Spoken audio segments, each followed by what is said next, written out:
Today on Locked On Canadiens, the more things change, the more they stay the same. We're back from the Olympics. Cole Caufield scoring. The wave is back at the Bell Center, and we all still hate Jean-Gabriel Pageau.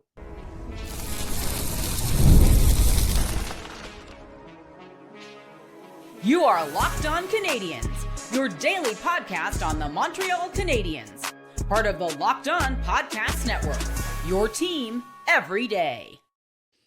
Hello, everyone, and welcome into another episode of Locked On Canadiens. Thank you for making us your first listen of the day, for subscribing wherever you get your podcasts. Doing that supports us here on the show and ensures you don't miss an episode. And for making us here at Locked On, the #1 sports podcast network. We do really love saying that. Today's episode is brought to you by FanDuel. Use your profit boost on an NBA future and get entered for your chance to win a trip to the NBA Finals. Play your game with FanDuel, the official sports betting partner of the NBA. My name is Ian Boisvert, also known as @Maybe It's Ian. I'm joined, as I always am, by Laura Saba, also known as the Active Stick. Laura, it was so funny because most of that game I forgot Jean-Gabriel Pageau was there. Yeah. And then that happened. I didn't. All night long, I kept preventing myself. I was itching to say Pageau hasn't scored yet. And I kept it in, and I still got burned. Yeah, that was, it's funny, like that, this whole of course it's Pageau thing is really for Canadiens fans of a certain age, because Jean-Gabriel Pageau, that is his first goal against the Canadiens since 2021. It's been almost 5 complete years since that happened. It was November of 21. You know what? I would not have believed you. Yeah, the one of the assists on that goal was from a retired player in Zach Parise. Like it was against Jake Allen. There's a lot that's changed in the world since that happened. But look, we're going to cover that game. Lots to unpack in their first game back after the Olympics. And then we're going to jump into our mailbag. A lot of precedent questions in this one, like, are the Canadiens passing the puck too much? Which is something I think they did a ton of in this game against the Islanders. And on the thought of Jean-Gabriel Pageau, I want to talk about the most annoying Habs killers of our lifetimes. Let's jump into this one. Noah Dobson was fantastic. It was really nice to see him have a great game, especially against his former team. I think this is like the 3rd time he's had 2 goals in a game. Yeah. And I think the only one of them that the Canadiens have won was the one we were at.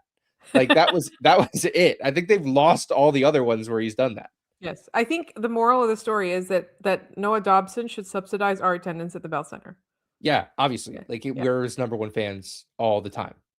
But I think generally speaking, the Canadiens, I didn't think they played poorly. It was a very even game. As was shown by that being the 5th straight time that these guys have gone to overtime. It's 5 straight games. I think that makes 6 out of the last 8 against the Islanders that have been decided by 1 goal. These are very evenly matched teams when they play one another. Mm-hmm. But I did think that the Canadiens seemed out of sync a little bit in this one. There were a lot of plays where they were just running into each other. Yeah. Or the puck was on the wall and they just touched the puck in a funny way and it rolled into the middle of the ice. There were just so many of these, this wouldn't happen in a random game in the middle of the week in December. It's just this. I think they're rusty. I just think, it's been a while. I think, they're varying degrees of tired depending on what they did on the break, right? Sure. And I think it's rusty. There was this one really funny play towards the end of the game where Sam Montembeault makes a save but gives up a rebound, and then the puck is just in the middle of the ice and there's 5 people staring at it. And I was like, go get it, Yeah. And it was towards the end of the game, right? So I do think that the Montreal Canadiens did not look like I expected them to look, but they still looked fine. The Bell Center was definitely rocking. The Bell Center was definitely in fine mid-season form. And I just thought that the Canadiens just need a couple more games to get in their stride. And unfortunately, when it's like this, and all the teams must be experiencing this, there's going to be some teams that take advantage of it. And in this case, it was the Islanders that were able to do that. Yeah.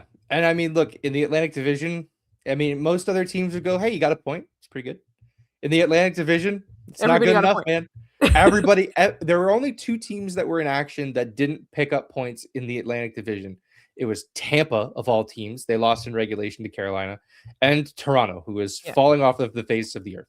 We were shocked. Everyone else picked up points. What's that? We were shocked by Toronto. I don't really know what they do, but They should just blow that whole thing up. I think it's so Jover there. Like there's nothing else coming out of what's happening in Toronto. I do hope that they wait an extra season before they decide to do that, though. Yeah. I do hope they don't do that, next week. Yeah. I will say one thing though, that I thought that overall the Canadiens and Islanders might have looked evenly matched in this game, but there were some moments where they kept the Islanders hemmed in their own Yep. zone for over 2 minutes, right? And I was like, I've seen this Montreal Canadiens team multiple times this season. Like, this is what I've become accustomed to. So I'm not super worried. But also, like, looking at all the other games that took place, at least in the East, there were a lot of comical things, just like the ones that the Canadiens were playing, right? Like, if you Yeah. look at what happened in the Ottawa-Detroit game, it was just a comedy of errors. It's just, like, there are things that happen there that you wouldn't even believe. So I think they must have just played circus music in the arena that entire game. Like, go watch the footage of what happened to Brady Tkachuk in that game. None of that made any sense whatsoever. No, and I learned from Ian that apparently Dylan Larkin got a penalty for tattletailing. One of the most insane things. You need to go check it out if you haven't already. I'm sure the Locked On Red Wings guys are having a complete field day with that moment. It's really funny. Anyways, but just to say that everyone is experiencing this tonight. Yeah. Sam Montembeault. The 2 goals he gave up, the first 2 goals. First of all, the Canadiens get saved on an offside challenge on a play where Sam Montembeault just kicks a completely non-competitive puck back into the slot. I really had a hard time with there were some saves that he made, but it's always the ones that he doesn't where you go, why didn't you stop that one? Yeah. The 5-on-3, I understand it's a 5-on-3, but Schaefer doesn't shoot it from in that close. No. And Montembeault's skates are on the goal line. Like, he's so deep in his net, he's basically just given the other team half the net to shoot at. Yeah. So, like, and then the third, I guess it was the second goal. Yes, there's traffic, but he's looking around the traffic. He's looking right at the shooter. I don't understand how that happens. So it's frustrating. Money Puck gave him a slight negative in the goals above expected, but it is what it is with him at this point. Like, I just don't know that you can expect more from him, and that's unfortunate. I think like the problem is that he makes these incredibly spectacular saves. Like I almost wish like we could dial back a bit on the spectacular just to get back up to adequate on the other side, right? Yeah. And I do want to say that kind of the 5-on-3, like until that goal went in, I was gonna say Caden Gooley was having a phenomenal penalty kill. He was playing so good. Great. Him and Evans both. Evans looked great. And Evans was really, I don't know why Evans was so mad at Schaefer, but he drilled him in the back with like an elbow in the neutral zone. And then he like cross-checked him. Like, I don't know what his deal was there. Something must have happened, but he wasn't a big fan. All right. The overtime. Phil Deneau goes out there. He wins the opening draw, and the Canadiens skate around with the puck for a while, and they get a shot, and it's stopped. Suzuki beats Horvat on the second draw, and they skate around for a long time, and then they take a shot, and it goes out of play. The third faceoff takes place. Phil Deneau loses it. Dobson pinches. He tries to pinch up to win the battle on the boards. Deneau doesn't recognize that he needs to fall back. Pageau comes in on a partial breakaway from the boards at center ice, and he beats Montembeault. I know a lot of people are like, oh, why is Phil Deneau out there? And I just feel like you're arguing in bad faith. Like, you know exactly why Phil Deneau's out there. It's to win the draw. And from Marty's perspective, it's the right play in that game. Faceoffs were Kapanen, 25%. You're not playing him in overtime. It doesn't matter. Suzuki, 52.9. Evans, 56.3. Newhook, 57.1. Quite good from Newhook. But Phil Deneau, 60%. Like, the whole point of 3-on-3 overtime is you need to have the puck the entire time. Like, you need to treat it as if I do not win this puck battle, if I do not win this 50-50 puck where the referee drops it, I'm going to lose the game. And the bad thing is that with Phil Deneau, that's often the case in overtime. Like, when he loses the draw, they often lose the game right afterwards because he's not a competitive 3-on-3 player at this point in his career. So it's really like, I call him a glass cannon in overtime, right? Like, he's gonna win you that draw and give you a chance to win, or he's gonna lose it and you're gonna lose. Like, that's just where we're at. And the good thing about me always being anti 3-on-3 overtime is that when this happens, I don't have to put on a face. This is just who I am. There's no mask here. I hate this stuff. I hate that it's not hockey. I hate that the Canadiens had the puck for the first 90 seconds of overtime, and the first time the Islanders touch it, they win the game. I do not like how this is how hockey games are decided. Laura, any final thoughts on that after I just rambled about how I hate overtime? I just think that, it shouldn't have gotten to that point. Like, we all know that Patrick Roy is going to pull his goaltender like way early in the game. We all know that. Like, it shouldn't have gone to that point. For sure. Maturing is recognizing that there was nothing wrong with ties. I think that's where I'm at in my life. I turned 30 and I decided I think ties are just fine. I think we can live with a tie. All right. We'll leave that game there. When we come back, we turn to you, our listener, for the mailbag. There's a lot of fun questions, including, are the Canadiens passing the puck too much? And we'll get into that in just a minute here on Locked On Canadiens. Workplace chaos, deadline stacking up, inbox overflowing, and the one position you have to fill is still sitting open. When the pressure's on and you need the right hire, this is a job for Indeed Sponsored Jobs. Indeed Sponsored Jobs helps you reach the right people who actually fit what you're looking for: skills, experience, location. So you're not just hoping the right candidate stumbles across your post. And here's a stat that says it all. In the minute I've been talking to you, companies like yours made 27 hires on Indeed, according to Indeed data worldwide. So if you're hiring, spend less time searching and more time interviewing candidates who check all your boxes with Indeed Sponsored Jobs. When you need the right person to cut through the chaos, this is a job for Indeed Sponsored Jobs. And listeners of this show will get a $75 sponsored job credit to help get your job the premium status it deserves at Indeed.com/podcast. Just go to Indeed.com/podcast right now and support our show by saying you heard about Indeed on this podcast.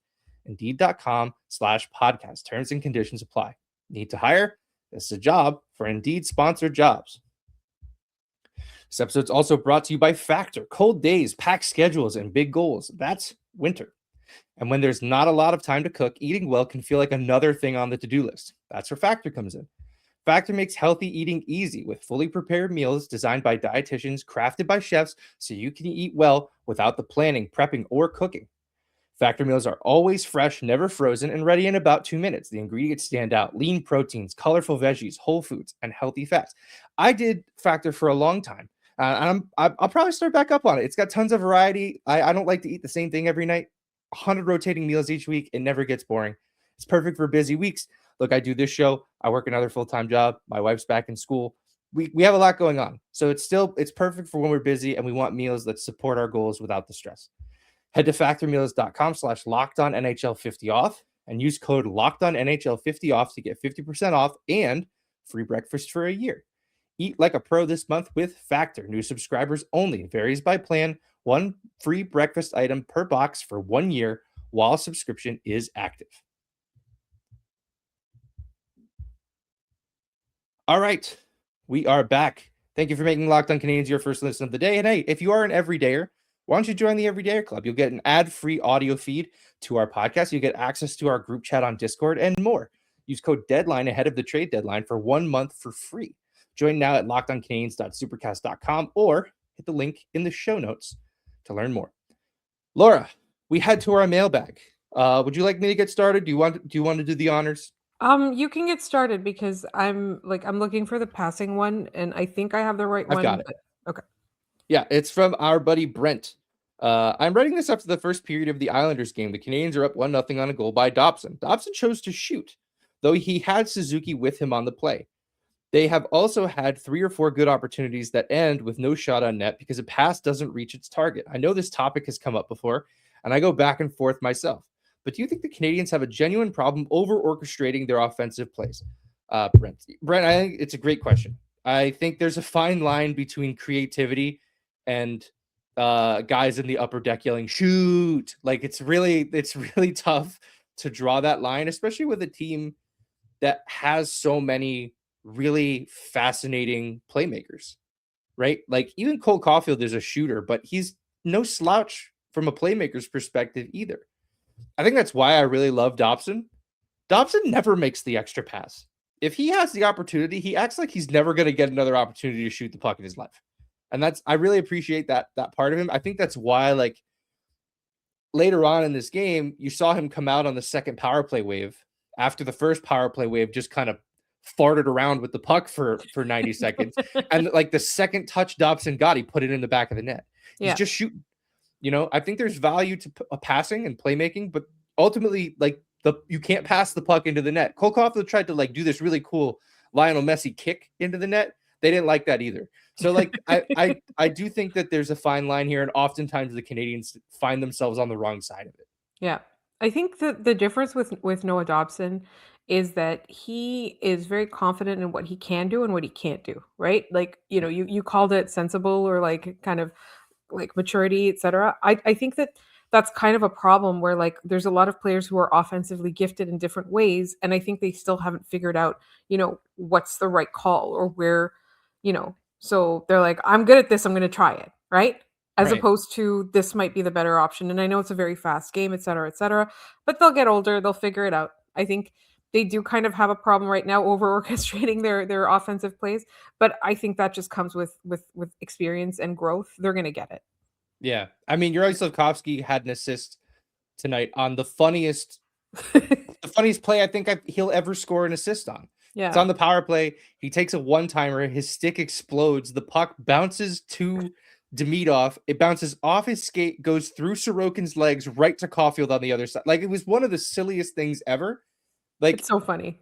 just shoot the puck. Good things happen when you shoot it. If you overpass 100 times and the puck ends up going the other way, we'll never know what could have happened, right? Like, just throw it on net sometimes. Yes. All right, I will take the next question. It comes from Bruce, and it seems that for the longest time, rental and free agent players were avoiding Montreal like the plague. Do you feel that era is over? What would entice a free agent to come to Montreal? For me, the answer is always winning, right? Yep. As a Montrealer, I do think that this is a city that is incredible and has a lot to offer, right? Especially young players and their wives, particularly like, influencer culture. Like, there's a lot here for that right now.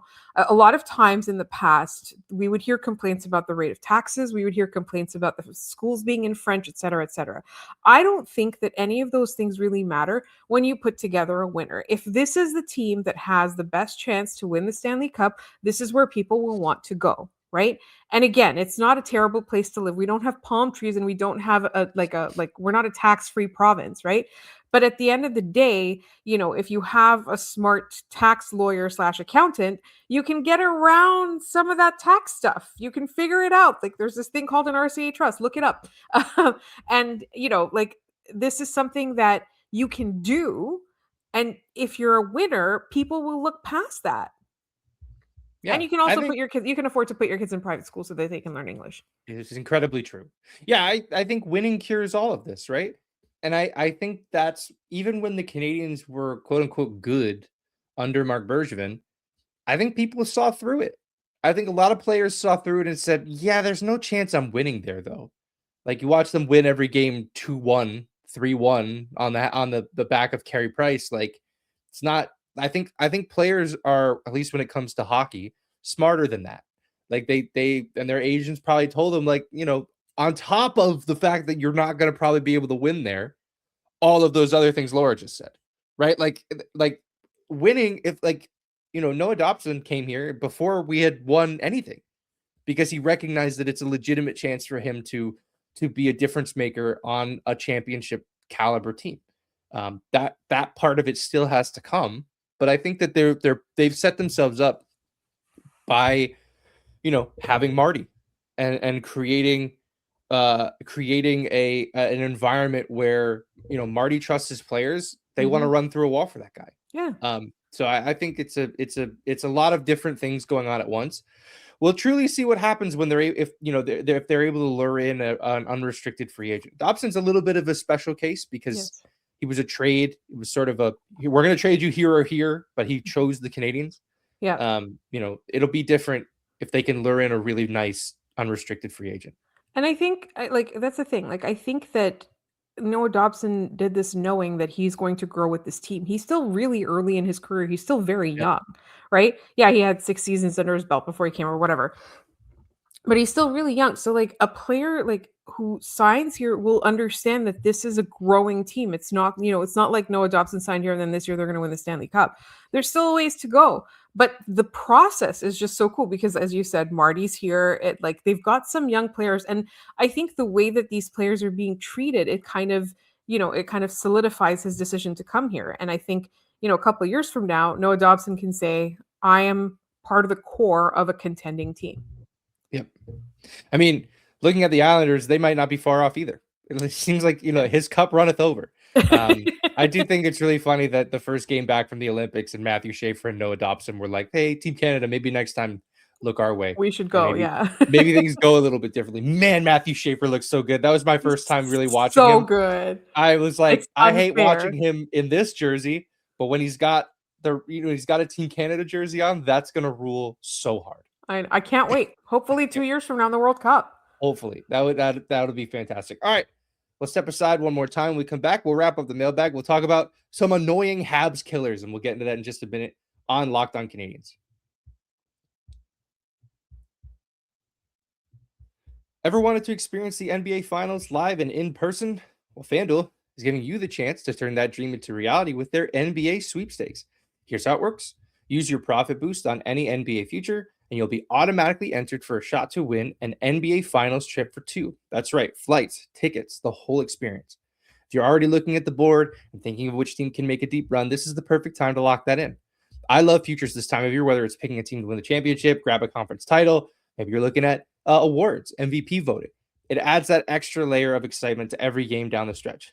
And now, not only can you pick your cash, but it can also send you to the finals. Visit FanDuel.com to get started. Use your profit boost on an NBA future and get entered for your chance to win a trip to the NBA Finals. Play your game with FanDuel, the official sports betting partner of the NBA. All right, welcome back. I want to jump to the Habs killer question here from our friend Amelia Pond. Who is the most annoying Hab killer? Jeff Skinner, Sabres version, Brandon Montour, Pageau, or other. And Johnny Cola adds Brock Nelson, which I think is a fantastic add to that because I think the answer is Brock Nelson. I agree. Doesn't matter what team he played for. When he was with the Islanders, shut up. Habs Hate killer. That guy. Habs killer. He's in Colorado. We see him twice a year. Guess what? Still Habs killer. I hate it. Well, that's the thing, because before you used to see him 4 or 5 times a year, and he'd score a goal per game, and now he's with Colorado and he scores 3 or 4. He's got to get them all out of his system as fast as possible. I don't know what the Habs ever did to this guy. Yeah, me neither. But we don't, unless we meet the Colorado Avalanche in the Stanley Cup final, which I think we would all take. We're not going to see Brock Nelson again until October. So we can rest easy knowing that's it. We're done with that. All right, where are we headed to next? We've got a question from Kay. This was directed to me on a Blue Sky. So if you just give me 1 second, it has to do with hockey lore. And the question is specifically, oh my God, I am so sorry, everybody. I made such a mess. I'll tap dance for you. You'll tap dance? Okay. Yeah, I don't know how to do that, but I think just me doing that bit is buying you just enough time. Just a little bit, just a little tiny bit of time for me to find the question. And here it is. Oh no, it wasn't K. Oh my God, I'm so sorry. It was Catagrins. That's why I couldn't find it, because I was looking for the wrong person. What is your favorite hockey lore game? You aren't allowed to say the Good Friday Massacre because that's a free square. Catagrins is the Sabres Flyers fog game with added bat. Can I go? Because I'm already prepared my answer. What do we mean? What do you mean by lore? Is it our personal lore or like hockey lore?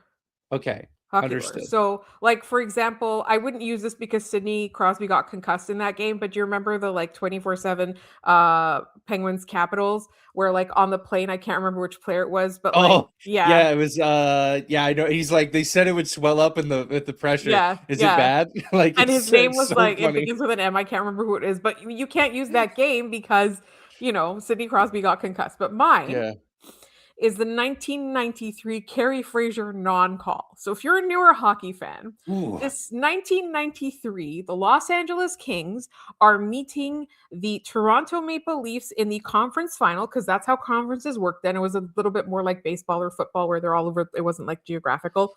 And it was game 6, and it's the conference final.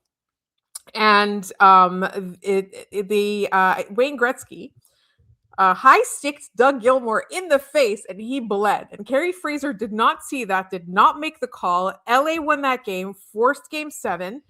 and they won game 7. They went on to go to the finals and lose to Montreal. So this is like Montreal Stanley Cup. But I love it because A, not only did it prevent a Toronto Maple Leaf Stanley Cup, but B, they are still mad about it this year because as if like they act as if that like if Carey Fraser had made that call, they were going to go on and beat Montreal. Like they kind of take that as a given that they were going to beat Montreal. So and I always say also, like, you know, the Kings forced game 7. You should have won that game then. Yeah. Yeah. Yeah. Anyways, that's my favorite lore game. That's a really good one. I mean, I think if you're looking for at the Canadiens, I think you look later in that run, and it's the Marty McSorley illegal stick game, and it's the call that I think is still controversial. Like people are still like, oh, it wasn't good sportsmanship, but like it's in the rules, man. Like I'm very much a fan of call the rule book, and that's what the Canadiens did in that moment. I mean, Desjardins was just electric in that run. Like the whole team was just magical, but like they needed that little extra hump to get over. Like I thought that was from a modern Montreal Canadiens standpoint, that's a great lore game. So is the too many men for the Bruins game. Like that's another excellent one because also Don Cherry, it looks good on you. Like that, I love that aspect of it. All right, we got time for a couple more here. Let's get into it. So we got one from Rye.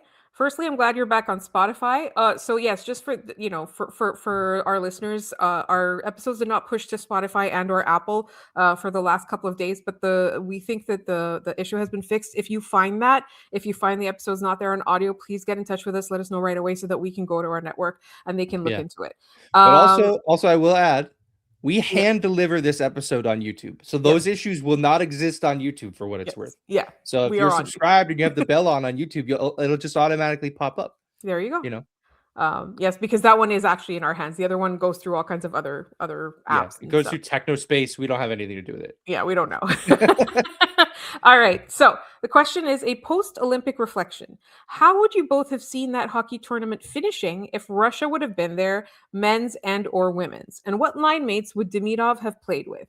So on the women's side, I can confidently say that it would have been either Switzerland or Finland or Russia to win.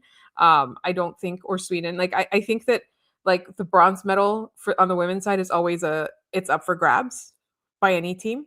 Yeah. But I think it would be really interesting to see what happens in the men's tournament because I do think that there's a possibility that they would have been a good counter to any of the teams that finished in the Final Four, as well as Sweden. Yeah, I for the men's tournament, like I think that they are a legitimate medal threat. Like not just like bronze. Like I mean, just especially the absolute tear that Andre Vasilevsky's on right now. Would you want to play him in a single elimination? No, absolutely not. It doesn't really matter who's on the rest of that team. Yeah, like not him, not Kucherov. No, not either of them. Yeah. I do think it's fun to think of where Demidov would play. It would be fun to see him like setting up Alex Ovechkin. It would be fun to see him playing with Kirill Kaprizov. Problem is with Russia, there's not a ton of like high caliber NHL centers. It would be really fun to see him play with Malkin. That would have been kind of neat.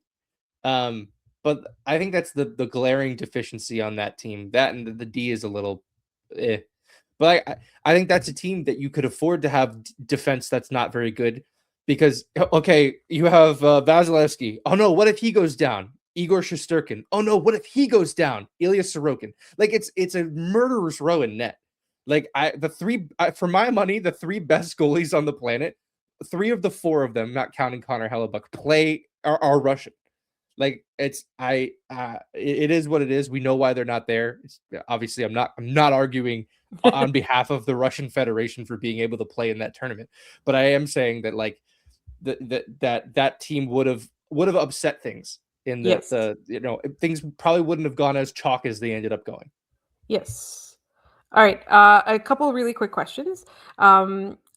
This comes from Pete. I've never cared all that much for the Wave, but is the Centre Bell Wave becoming its own singular thing soon to debut on the road? Actually, they did do it on the road. They completed a Wave in Ottawa, I think it was. Yes. I mean, that's Bell Center 2.0. We all know that. Yeah. I have always loved the Wave.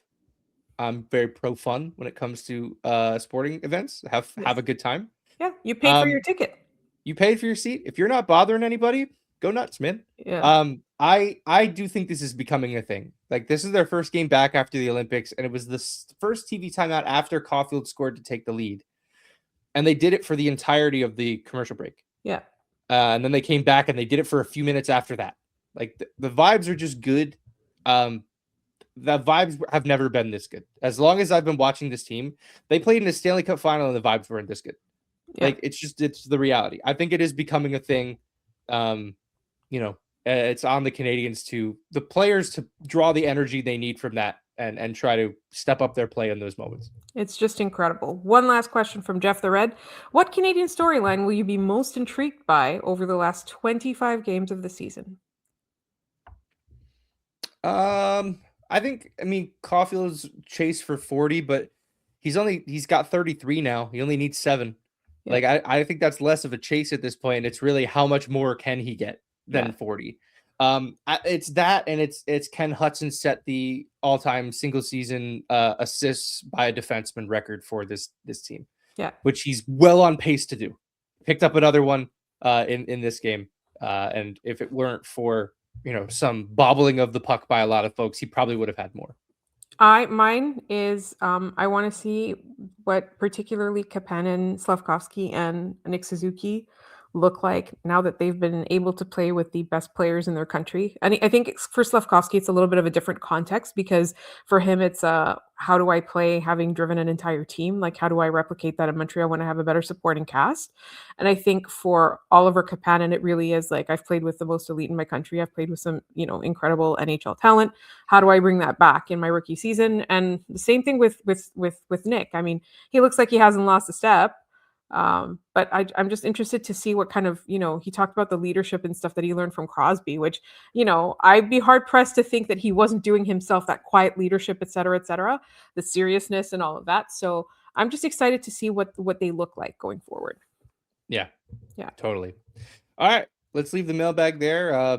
Let's hit our trivia, and yes, we'll call it a week here on Locked On Canadiens. Yes. So as you know, we are doing Black History Month trivia, and for the 4 days we missed, we're doing 4 days of that in March. And if you picked up this book, Julian Mackenzie's Black Aces, I think it's mirrored on the screen, but it's Black Aces by Julian Mackenzie. You will get all the answers to the trivia questions we've been asking, because we haven't been stealing them from the book, but a lot of them do come up in the book. And so today's trivia question was, this is the first African-American player to play in the now defunct National Women's Hockey League, and she later won an Isabel Cup. What's the answer? The answer is the great broadcaster on Amazon Prime, Blake Bolden. Yeah. Once Boston Pride, Buffalo Butte. I am a National Women's Hockey League fan, a stan. I loved them when they existed. That was my first foray into women's hockey. So Blake Bolden. Also, apparently a certified extremely wonderful person. So that is the answer. So today's question is right. What? Oh, you got it right. Oh my God, I completely forgot. Obviously, it was Valkyrie that got it. Our free square, and also sent a wonderful email. I really love hearing from you, Valkyrie. Really, honestly, this makes my day every day. Super fun. And I feel like Valkyrie would get a kick out of the shenanigans that happened in the Ottawa-Detroit game. I feel like that's the kind of person she is. Everyone should go look at it. It was incredible. It was really funny. First night back. Lots of things happening. All right. Today's question is, the 1999-2000 Calgary Flames had 3 Black players on their roster at some points in the season. One of them was Jerome McGinley, obviously. One of them was Grant Fuhr. Yes, really. And who was the third person? So the question is, who was the third person? Again, if you have read this book, you will know. And so that's it for our trivia for today. Awesome. If you have the answer, let us know any way you know how. We'll give you a shout out on the next episode of the show. All right. Thank you for tuning in today to Locked On Canadiens. Make sure you subscribe and follow Locked On Canadiens everywhere so you get all the latest episodes. We have to really stress everywhere, since things seem to be breaking. You might not get the episode where you normally want to. We're working on fixes. We're hoping that it's solidified soon. If you never miss an episode, the Everyday Club is built for you. Get Locked On Canadiens ad-free, plus members only Discord access and more. Head to lockedoncanadiens.supercast.com to join the club and use our promo code. Use the code deadline to get a free month at the before the NHL trade deadline. For those of you on video, we send you to the first ever 24/7 National Locked On Podcast Network YouTube channel. On audio, make sure your second listen is NHL Game Night on Locked On NHL. You can find the show everywhere we're posting things, Locked On Canadiens, Blue Sky, Instagram, and TikTok primarily. If you want to send us a mailbag question or any kind of mail, we love hearing from you guys. LockedOnCanadiens@gmail.com is the best way to get in contact with us. You can find me at Maybe It's Ian. You can find Laura at The Actor Stick. Enjoy cheering against Tom Wilson again this weekend. Montreal's got Washington on Saturday. Enjoy the game. We'll be back with you on Monday.